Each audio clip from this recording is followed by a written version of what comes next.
Good evening प्यारे बच्चों, आपका स्वागत है हमारे प्यारे से YouTube channel real education class 10th में।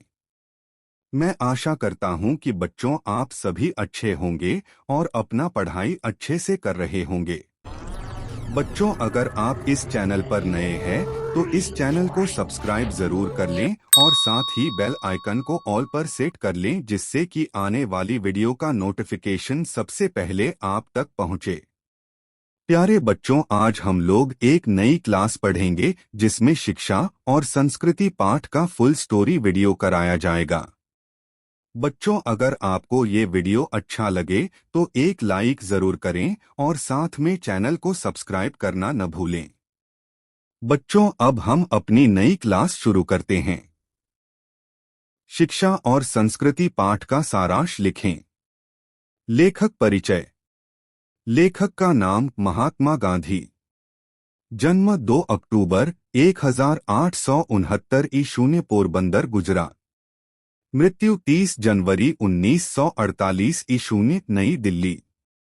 पिता करमचंद गांधी, माता पुतलीबाई। इन्होंने हाई स्कूल तक की शिक्षा स्थानीय स्कूलों में पाई तथा वकालत की पढ़ाई इंग्लैंड से की। वहां से लौटने पर भारत में वकालत शुरू की, किंतु कुछ ही दिनों के बाद एक धनी व्यवसायी के मुकदमे के क्रम में दक्षिण अफ्रीका गए। वहां प्रवासी भारतीयों की दुर्दशा देखकर उनके उद्धार के लिए सत्याग्रह आंदोलन चलाया।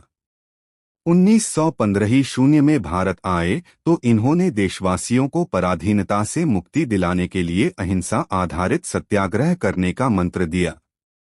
फलस्वरूप अंग्रेजों को अपना बोरिया बिस्तर समेटकर यहां से जाना पड़ा। देश को 15 अगस्त 1947 के दिन फिरंगियों से मुक्ति दिलाई। इनकी मृत्यु 30 जनवरी 1948 ईशून्य को गोली लगने से हुई। रचनाएं। गांधी जी ने हिंद स्वराज तथा सत्य के साथ मेरे प्रयोग पुस्तकें लिखी तथा हरिजन, यंग इंडिया आदि पत्रिकाओं का संपादन किया। पाठ परिचय। प्रस्तुत पाठ में शिक्षा और संस्कृति पर महात्मा गांधी के विचार प्रस्तुत किया गया है। लेखक ने नैतिक शिक्षा पर जोर दिया है। पाठ का सारांश। प्रस्तुत पाठ शिक्षा और संस्कृति महात्मा गांधी द्वारा लिखा गया है। इसमें लेखक ने सच्ची दिशा एवं भारतीय संस्कृति की विशेषताओं पर प्रकाश डाला है। लेखक वैसी शिक्षा को सच्ची शिक्षा मानता है जिसमें प्रेम से घृणा को, सत्य से असत्य को तथा कष्ट सहन से हिंसा को जीतने की शक्ति हो। लेखक की राय में सच्ची शिक्षा का अर्थ अपनी इंद्रियों का ठीक ठीक उपयोग करना आनी चाहिए। लेखक ऐसी शिक्षा प्रारंभ करने के हिमायती हैं जिसमें तालीम के साथ साथ उत्पादन करने की क्षमता प्राप्त हो सके। लेखक ने चरित्र निर्माण को शिक्षा का ध्येय माना है। उनका तर्क है कि इससे साहस, बल, सदाचार तथा आत्मोत्सर्ग की शक्ति का विकास करने में मदद मिलेगी। वह साक्षरता से ज्यादा महत्वपूर्ण है।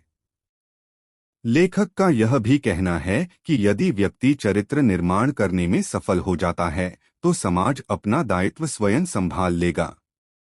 संस्कृति संबंधी विषय में उनका तर्क था कि संसार की किसी भाषाओं में जो ज्ञान का भंडार भरा है उसे अपनी ही भाषा में प्राप्त करें।